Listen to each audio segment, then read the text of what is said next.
Hey, what's going on? It's Doug Cunnington here. And in this video, I have a casual conversation with a friend of mine, Rob Atkinson. And Rob and I have known each other for a few years now. He connected with me just via email back in 2014 after I was on the Niche Pursuits podcast. And he was just introducing himself and chatting a little bit. Fast forward, we ended up in a mastermind group. We partnered on a project called Project Go White Hat. We sold that site that we worked on together for like $235,000 back in 2017, I believe. And we remain friends. We haven't worked on anything together, and we haven't caught up in a while. So really, that's what this conversation is. We're just chatting, catching up, talking shop, and we recorded it so you can watch it, and hopefully you will enjoy it. If you do have any questions for Rob, leave them in the comments below. Rob's probably going to join me again, sort of as a guest host, so we can hit those questions. So please do leave comments, any questions you may have for Rob. At the end of the interview, Rob and I talk about how we met for the first time and how that came about. So this was sort of like just a side conversation we were having, but it's interesting. So it's at the very end of the interview. Hey, what's going on? It's Doug Cunnington here from Niche Site Project and The Doug Show, and I'm sitting with my good friend Rob Atkinson. How are you doing today? I'm doing great. Thanks for having me back.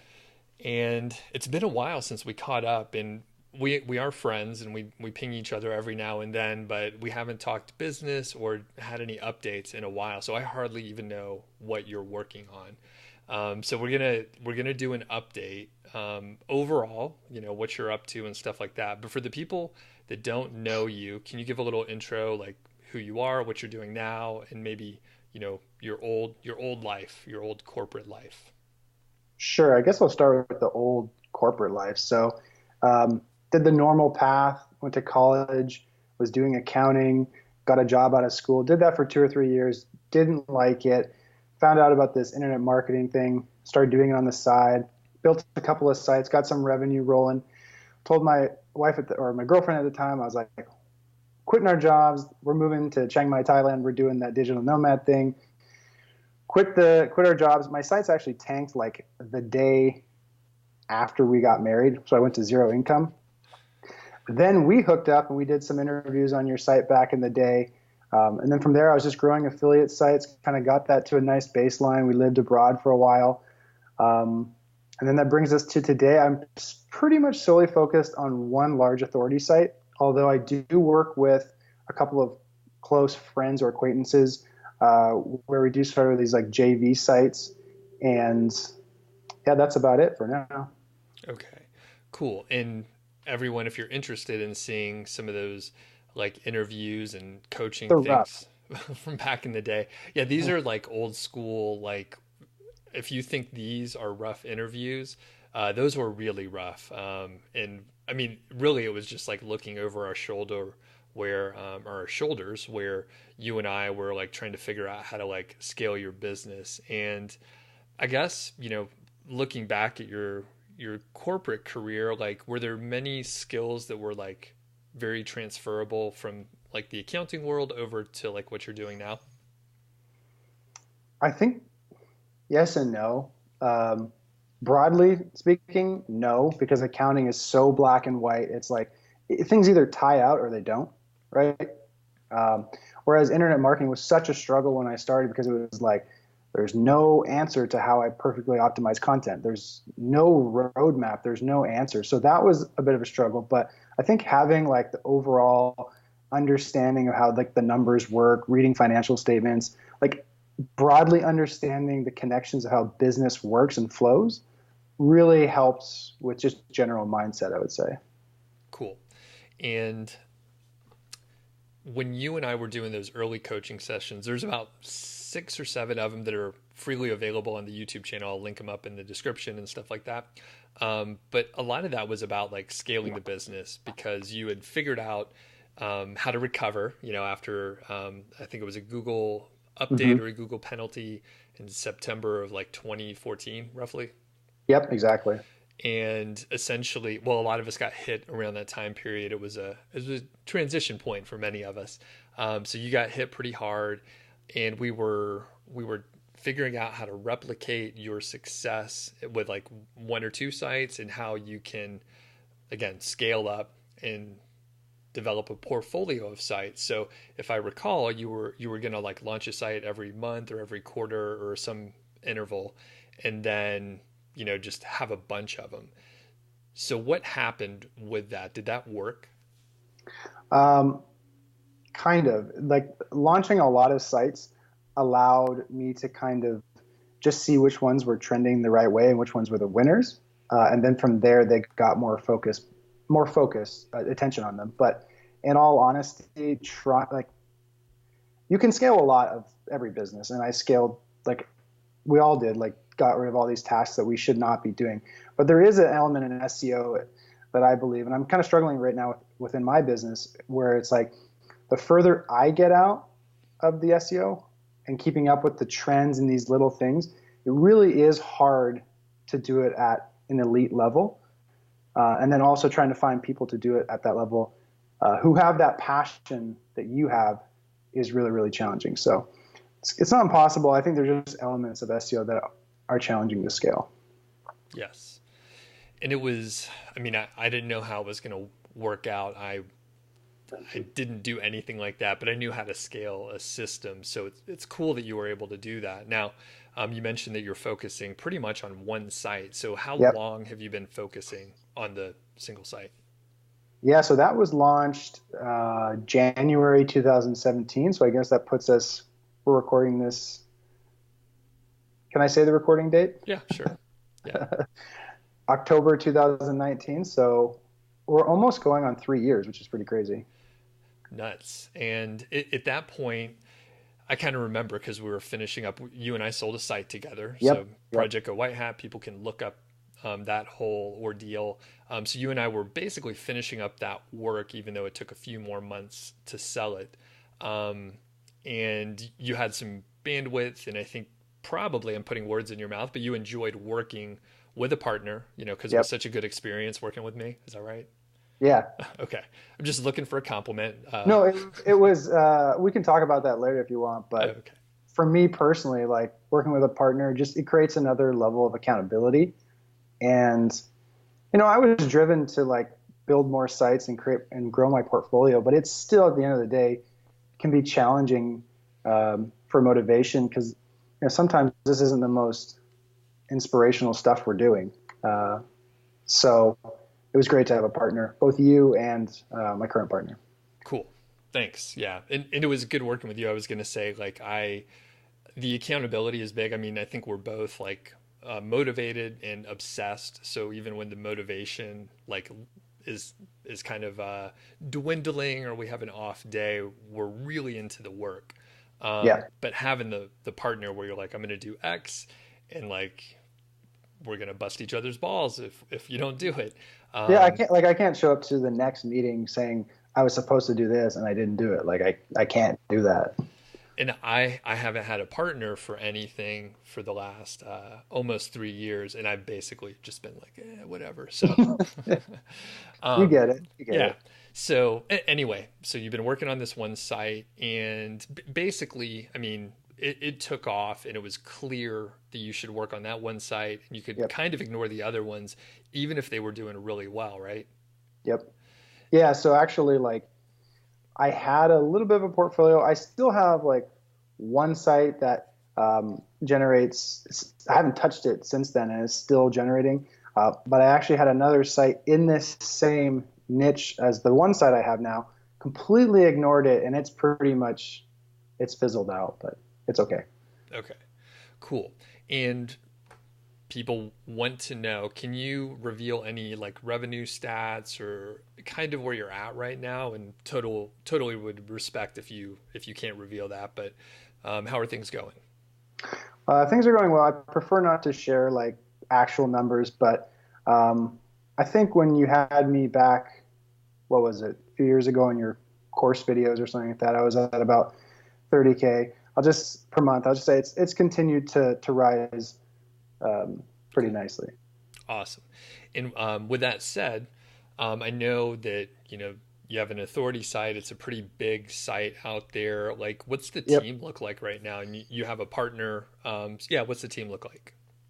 Yeah, so I just checked on our Slack recently. We have 26 people, but I think maybe about half of those are full time, and within that half are maybe US based, and half are like Serbian and in Portugal and different parts of Europe and stuff like that. And we have one or two from the Philippines as well. So it's just kind of it's a mixed team. And Gotcha. yeah, half are part time. I already talked about that. Okay. So that's a pretty big team. Like, how is it organized? So I imagine you and your partner are somewhere at the top of the pyramid there. Yeah, kind of. So he's really good at technical aspects, site speed, design, those type of things. I'm more kind of in the operations, day to day sort of things. Okay.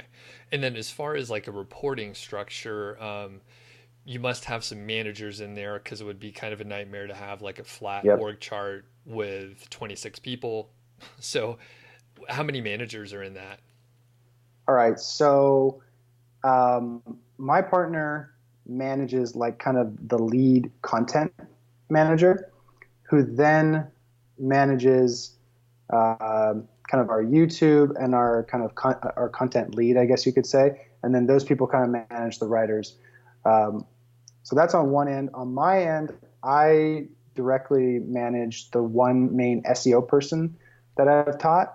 And then under there is like our person who puts together our checklist for our SEO team, our does on page and does stuff like that. Cool. And There's also outreach department.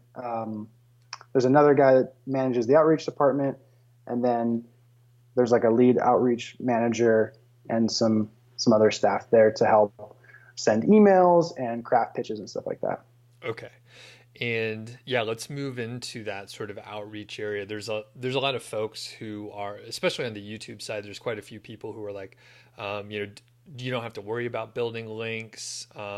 Links are fine to have, but they'll come naturally, and so on and so forth. And I kind of remember like you were scaling pretty quickly during the outreach period, actually right on the coattails of Yep. Project Go White Hat, where we were like figuring out what was working really well. So do you think those links help you in the site like get out of the sandbox and get I guess rankings more quickly, get earnings more quickly, and just launch fast? I I do. I think outreach is the way to go these days. Um, from what I've kind of gathered from friends about in the SEO community, kind of what's going on, and with a couple of sites that I have with some JV partners, just some smaller scale sites, starting to see that PBNs, especially with during launch time, just aren't working the way they used to. And I think Google's just getting a little bit better at wanting to see new sites get guest posts or get natural outreach links from sites that have traffic and stuff like that. So I think it's all about trust factor, especially early on. So I think you do need them, and I think I would avoid anything like PBNs early on, especially. Okay. And well, I'm not. I haven't used PBNs in a really long time. Like we don't use it for our main site, and if I were to launch any other sites right now, I do not plan on using PBNs. Cool. And I don't either. And for people that don't know, that's private blog networks. And generally, it's like a link scheme where you're, you know, finding expired domains that have like good authority or so, like a good backlink profile, and then getting links from them. And Google doesn't like it, so you can get a penalty from it. And I mean, I think that's the five or whatever penalties I've gotten back in the day Yeah. were from PBN. So, and do you believe your issues were PBN related back in the day? Yeah, that one we were talking about, September 2014, it was completely PBN related. So, Okay, yeah, and they're kind they're of just they used to be worth it if you were willing to kind of roll the dice a bit back then, but I just don't think they're worth the time anymore at all. yeah. It takes quite a lot to manage a network. It can be a little Yeah. expensive, and to do a good job, it can be very expensive. But I think the the worst part about the PBNs is, aside from the penalty, which is obvious, is it feels like you're getting a lot of work done and you may be learning from some people who are probably selling you some sort of product Yeah. related to Yeah. implementing a network. And then you're doing a ton of work, you're spending money, and then you don't get the results at the end of the day. It just feels like you're busy, but you don't get the Yeah. results. And another thing, it doesn't really feel like you're building sort of a real business or you're, I mean, I understand there are elements of SEO you need to like take advantage of these hacks and optimize, and you can't just pretend everything's going to be rosy. But at the same time, it's like, if this is the way you're trying to build like your business long term, it just doesn't seem that great.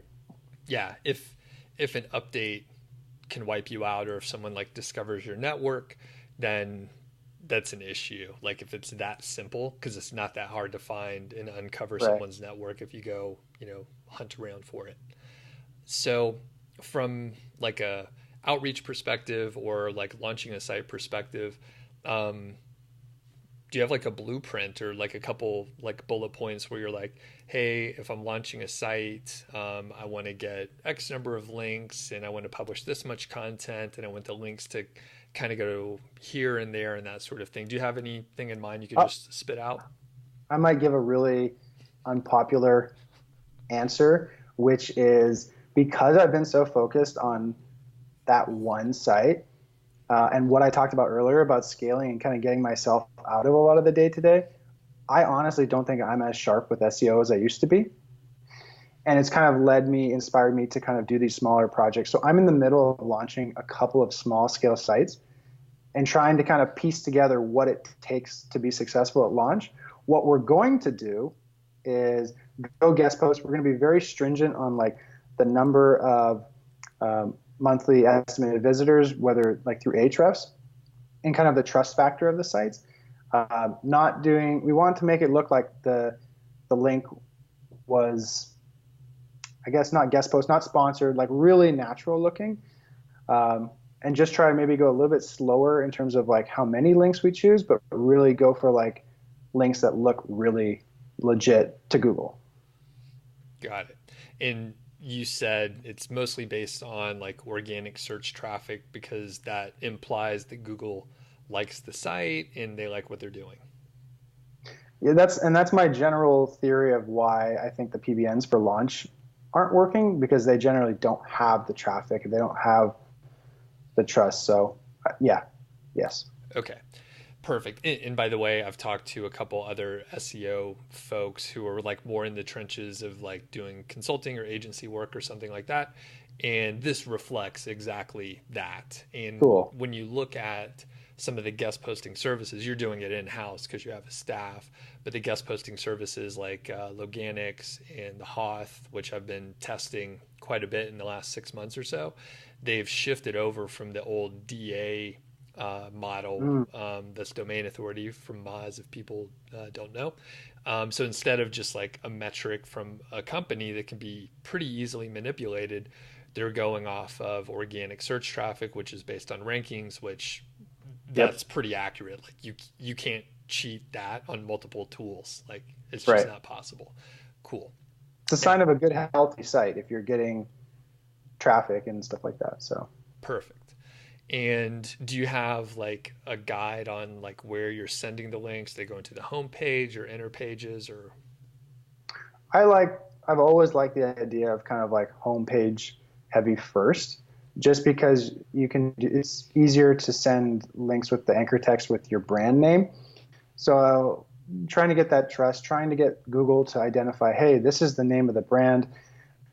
Links for a new site probably generally go towards the homepage. Like if you have a best article and your site's 1 month old and you get a link there and you're like ranking number 100 because you're a fresh site, like how does that happen? Like it just doesn't. So you try to kind of follow like logically like how your links might start at the beginning.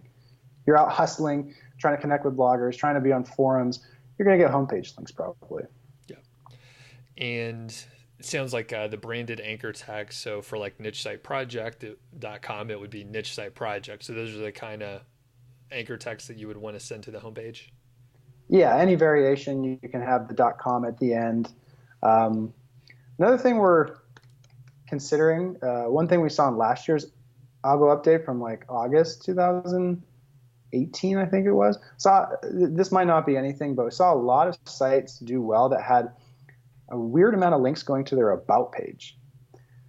So because they had a really legit about page with different people, and their owners would like go out and be like being referenced and being sent the links to the about page. So I think it's like over the top extra credit.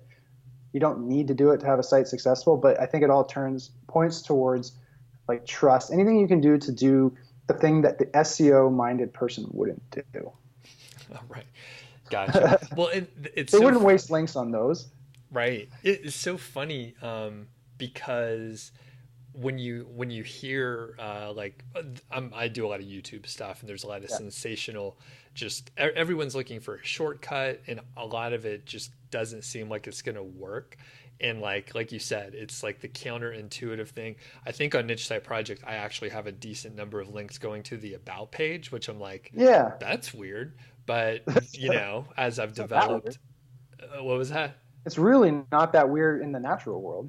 Exactly. Yeah. So it's like fight your like your like cheating SEO instincts or whatever. Yeah. Yeah, it's like SEO. You kind of have to play the long game, and if you think you're going to rank your best whatever article by doing like the most aggressive thing, it's usually better to just kind of try to be a little bit more patient.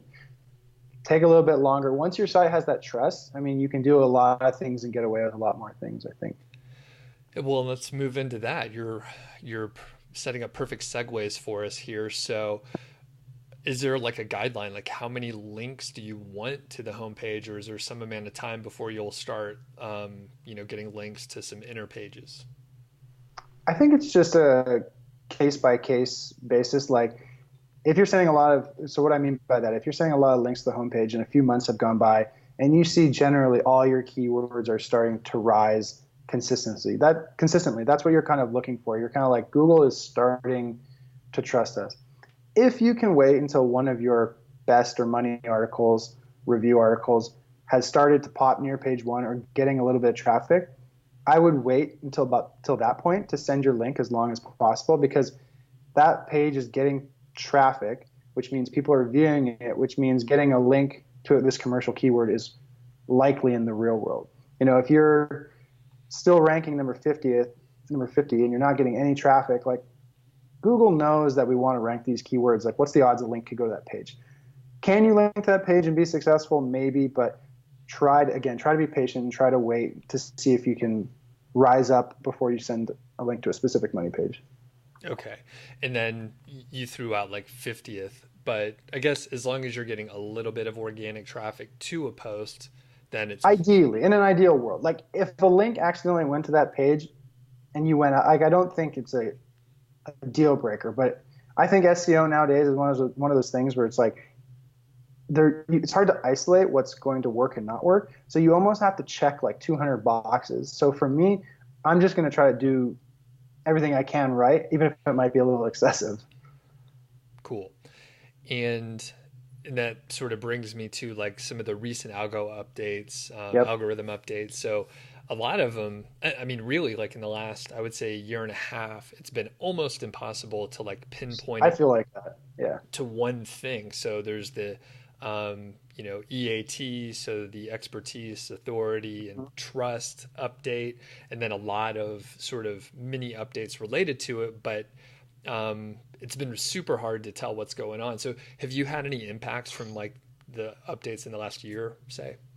All right. So last year, our site around that August 1st one, we were at kind of peak traffic, August 2018. We kind of took a tumble around September, October of 2018. There were more updates around then. And we went from peak to losing about 35%, I think. And we just tried everything, from November, December, January, February, all the things. And we felt like we were sort of just demoted and we couldn't really do much to improve. Then randomly on March 12th, there was a big update and we're up 40%. So we got it all back. And then this most recent one, I think, was about 3 weeks ago, 3 weeks ago. We lost about 15%. So from our high of August last year, we're probably down about 10, 15%. So it's just been up, down, up, down. And like you said earlier, I can't really pinpoint anything. Interesting. And did the revenue hit follow along pretty closely with the traffic? Yeah, I would say it was pretty pretty even with that. Yeah. Okay. And was it like a panic, like when you lost that 35%? Like mentally, I what were you mean, going through? we were like surprisingly calm, I would say. I mean, we were trying to do everything we could to improve, but we were operationally still really sound with our numbers. Like it wasn't, digging into our team at all. We were still profitable and things were still going fairly well. But anytime you lose 35%, it's kind of like, what's going on? We do have, my partner does have this like theory that I don't know if it applies to our industry or it could be kind of what's going on with these updates, but he's convinced there is no real rhyme or reason. It's almost like these subset of sites like perform well for a while. Oh, they've been tuned too well. We need to like bump them down a little bit. And for the end user, for Google, like they can't really tell the difference between the site that's ranked 2 and 4. Like they're almost the same thing. So it's kind of like a market share, and you can't have one site be too comfortable at the top for too long, or else it's just not going to work for Google's plans. Interesting. Well, in that, I mean, I'm not the only one, but a theory of like some randomness where it's like, Randomness, yeah, I mean, it's almost a commodity, right? Like the yeah, information is pretty good on most of the sites. exactly. So yeah, I see exactly what your partner's saying, where it's like, yeah, a little shift is not going to be detrimental to the, It's not gonna destroy their Google's search product at yes. all. So they're just It's gonna swapping mess with some our stuff, lives. right? Which they don't care about. Well, they don't. Yeah, they don't want us to do good with SEO. Like if we master this thing, there goes AdWords, right? So That's true. That's true. Interesting.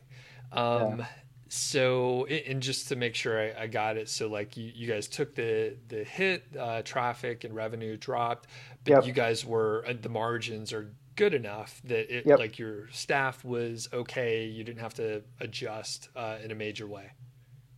Nope. We kind of went on as normal, and then just got lucky on March 12th where it came back.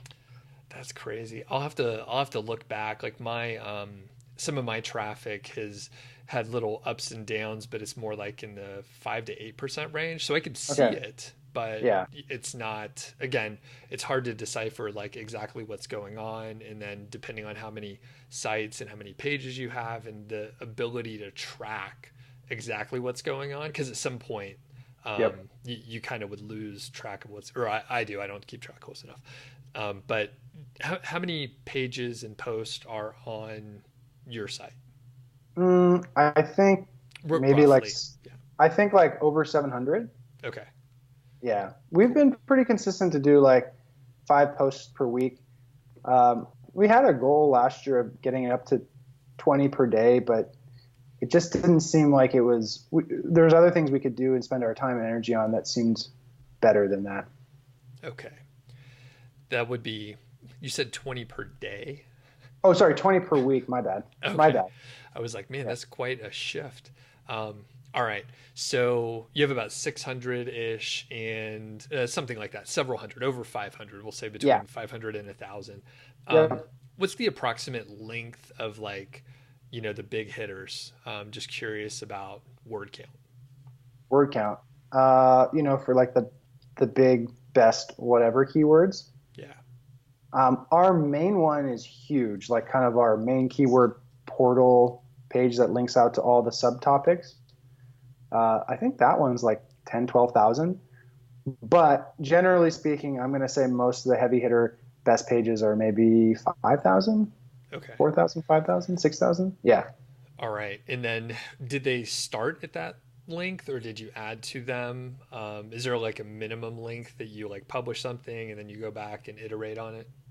Those particular ones, because we knew they were pretty valuable, I think they started pretty high. I remember 4 or 5,000 being kind of the norm. Um, we don't really go back that much. We've added to some, but it hasn't been a really consistent thing. And then most of like the average best whatever type articles, I would say, are more in the 2 to maybe 3,000, maybe 4,000 range. Okay, cool. And do you have any display type ads or ad network type ads on your site? Nope. Okay. And I'm asking, I've had a couple like great interviews recently with Ron Stefanski and then John Dykstra over at Fat Stacks blog. And Hmm. Ron's over at 1 Hour Professor, but they do ad based sites. So they're in like, huge traffic volume. They publish their income report. So that's part of Hmm. the reason why it's a great interview. Okay, so the reason why I brought up the display ads is I've had, some very successful folks with display ads, but you're sticking generally to like product reviews. So you have a specific, affiliate offer or whatever that Yep. you're targeting. Okay, cool. And because how valuable it is, you don't want to put any ads up because it wouldn't pay as much as you need. Well, I've been tempted to do it.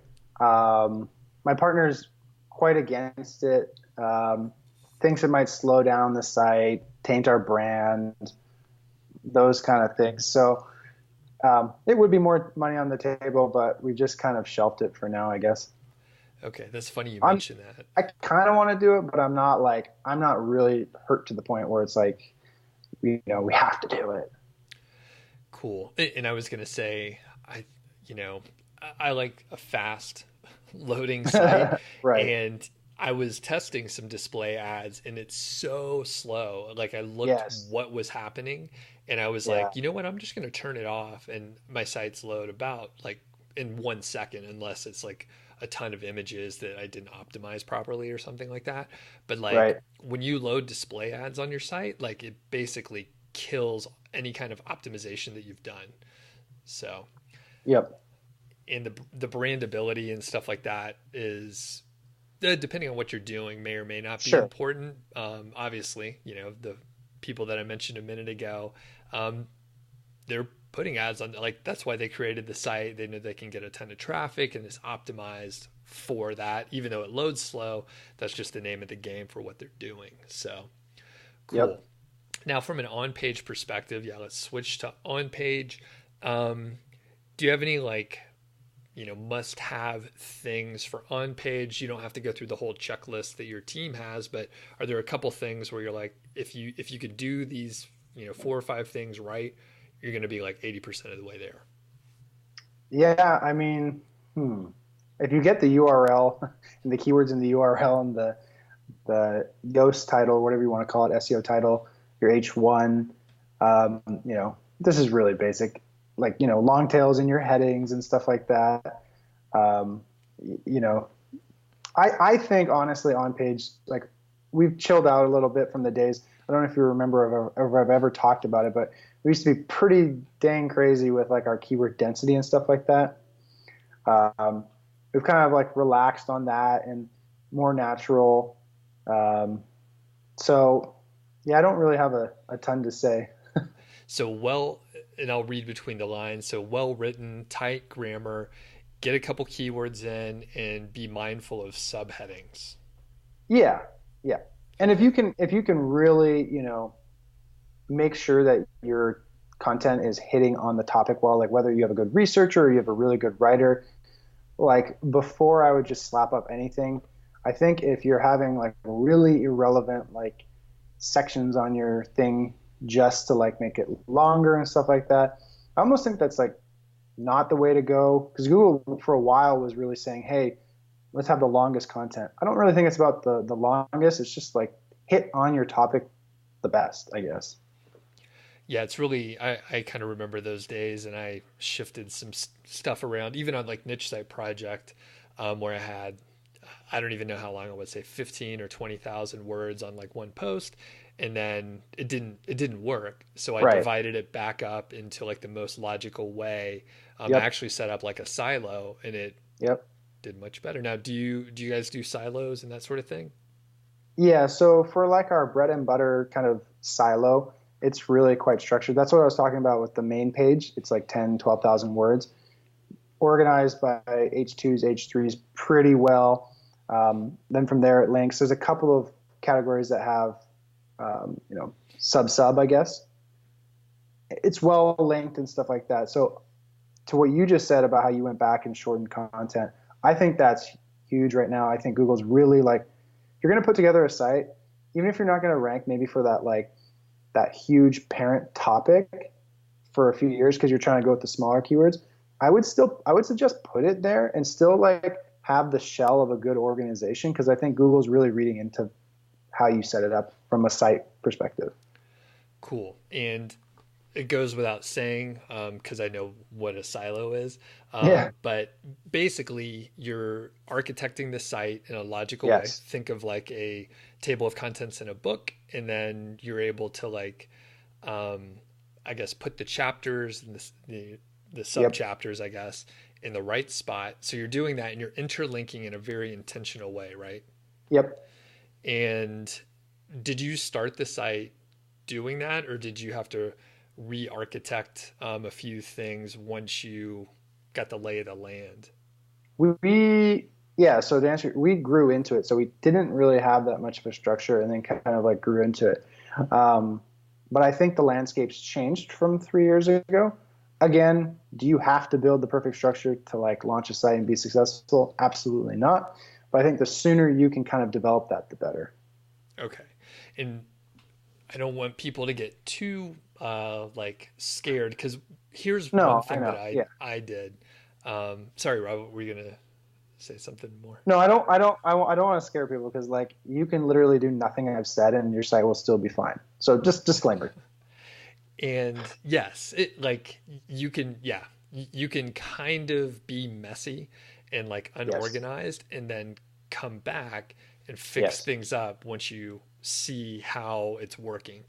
But one thing that I did back in the day, and you may remember this from our multiple like mastermind groups that we were in, but like I would architect a site and then like it'd be pretty rigid, and then you try and build it out, and then you're kind of like I was sort of inflexible. I was like, okay, well, I planned it this way, I have to do it this way, instead of Hmm. thinking, hey, I messed up earlier and I need to re-architect it now and fix it up. So like it's okay, you could always go back Yeah. and fix it. So Absolutely. Yeah. Especially, if you need to merge pages and do stuff like that. Yeah, for sure. cool. And I'm just curious from like your day to day like operations and stuff, like kind of what does a day look like, say like an average day for you? Well, Mondays is the day I do all my phone calls, one-on-ones with my partners and stuff like that. So Monday's kind of a wash for me. Other than that, it's trying to kind of keep up with the day to day. There might be, we've with some of the American workers, we've actually transitioned to like payroll and stuff like that. So for a while there were some headaches with that stuff. I would say a lot of my day actually now just came to my mind is I'm constantly trying to figure out how I have to stop doing something again. So if it's like something repeatable, like, hey, how to pay this expense reimbursement or do something like that, I spend a lot of time trying to like get out of those things as well as brainstorming just like new initiatives where we can spend like our energy on our site. For example, we've got like our top 5 revenue pages and we've been really poor at putting a lot of energy into them. So we're going to kind of come together and I'll lead a project where we're going to put on-page focus onto these 5 pages. We're going to talk to outreach, really like systematically try to build more links because we've just been very like relaxed about it, and the competition's kind of beaten us a little bit. And so yeah, that's my day to day. Just kind of is random, different projects. Gotcha. And how many people like report directly to you? So the SEO girl is really the one main report. Then she's got people under her. I do have my longtime VA for a few years. She's kind of like my admin personal assistant. So I'm still doing a call with her because a lot of the instructions I can't really give to anyone else. And then I do a call with the partners, and then so it's like 3 calls every Monday. And then sometimes I have a couple of sites where I've partnered with a buddy who we have a setup with, and I might do a call every few weeks with them. Gotcha. And then I guess what's the goal? What's the ultimate goal? Do you have like a I don't clear know. path? That's funny. Yeah, that's what I would say if someone asked me too. It's like, it's one thing, personally, just to keep growing and to keep improving and learning new things, getting these different things off my plate so that the team below me can, ultimately kind of keep growing and learning new things. It's interesting. Once I was really opposed to having a larger team. But since we have really good people and I'm not really managing that many people, like I don't really talk to a lot of the people on the team, and not that I don't want to, but I'm not like managing and have to do the one-on-one. So it's been a lot nicer than I thought. And once we've had this team, you almost feel compelled. You have to grow, because if we're not growing, these people are going to get disinterested. They might go somewhere else. And it's almost like this responsibility. So I guess to answer your question, we're just trying to grow.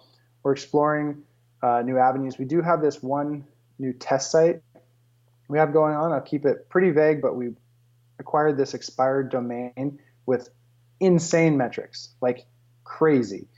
And we're repurposing it, and out the gate, the site's ranking really well. We're trying to grow that site. So another authority site, number 2. But to answer your question, I really don't know. Keep growing and do Keep, interesting work. yeah, yeah. Keep it interesting. How about that? Cool.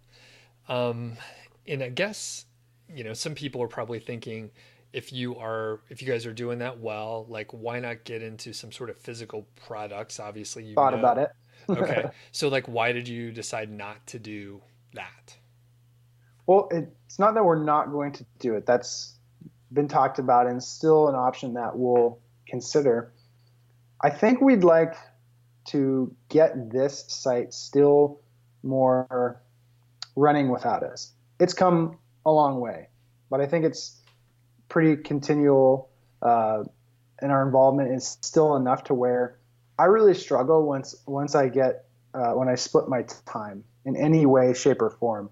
So if I'm not obsessing about like one thing, or if I am obsessing about one thing, it makes a new project hard. So I just don't think I could be successful doing that, because learning a physical product is going to be so many new things I have no idea about right now.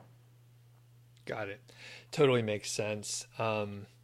Cool. Well, are there any other things where you're like, hey, this is really cool and I want to talk about it that I didn't ask you about?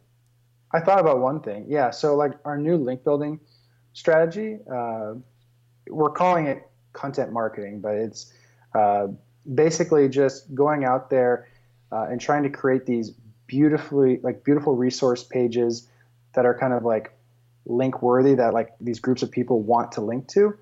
Um, I'm not really involved in how we pick these topics and stuff like that, but it's been really fun to just create like these amazing piece of content that you then do outreach for, that people, instead of like having to bug for links, people are like happy to link to you. And for full credit, like we got the idea from siegemedia.com. So, if anyone wants to check out their YouTube channel, they kind of explain exactly what they do. They give it away. So if you're an SEO, you can kind of figure it out from there. Cool.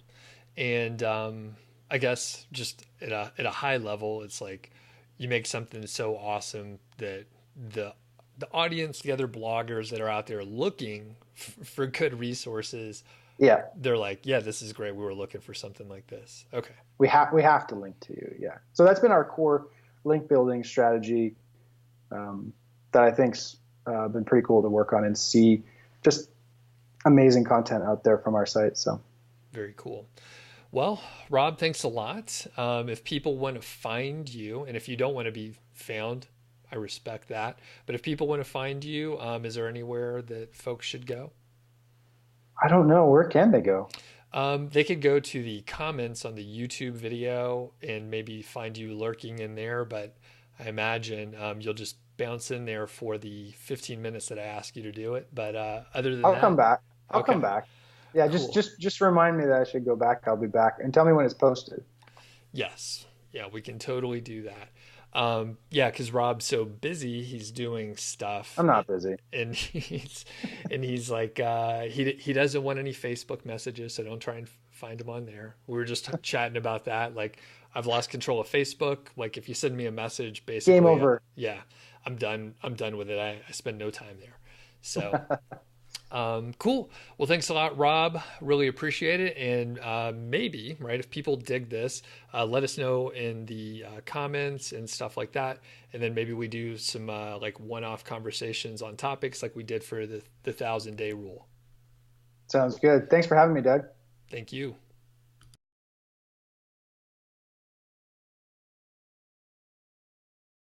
I interviewed Spencer like two Oh, weeks ago or nice. whatever.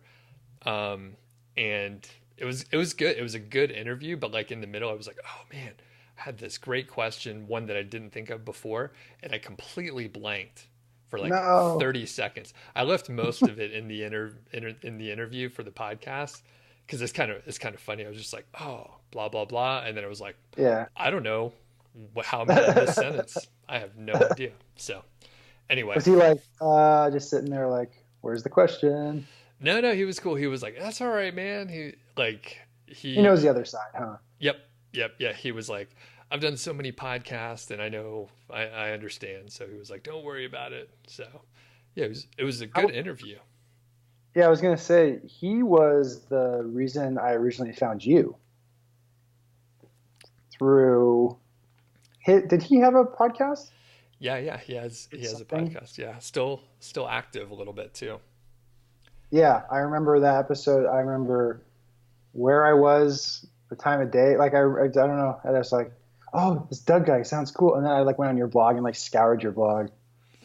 It's so funny, man. Yeah, because like I remember well, and I think I showed the email or read the email because you sent me like an Yeah. email and it was back Yep. when I was like more open. So actually we'll just March 2014. yeah, yeah. So like not that I mean I was just getting rolling. I was only 6 months in or something like that. But Yep. yeah, being on his show like introduced me to a bunch of people and then now it's much harder to get through my armor. Like to Yeah. like Yeah. if I get an email I'm like, "Oh man, this is Yeah. crazy." It's kind of do you get many emails like that? Cuz from No, I've been pretty quiet, but like back when I did that presentation in Chiang Mai a couple years ago, I got so many Facebook messages, but that kind of died off a bit. So I'm happy. okay. And I basically lost control of Facebook. So I have like 700 like requests and like hundreds of messages and I like how yeah. Facebook hides the messages when you're not friends with them. It like buries it. Oh, and I'm not even, yeah, I don't even know where they're all coming in, honestly. I have So, so many that I haven't responded to from like a couple years ago. and you're like, yeah, don't do that link building thing because, that's like 5 years old. So, anyway,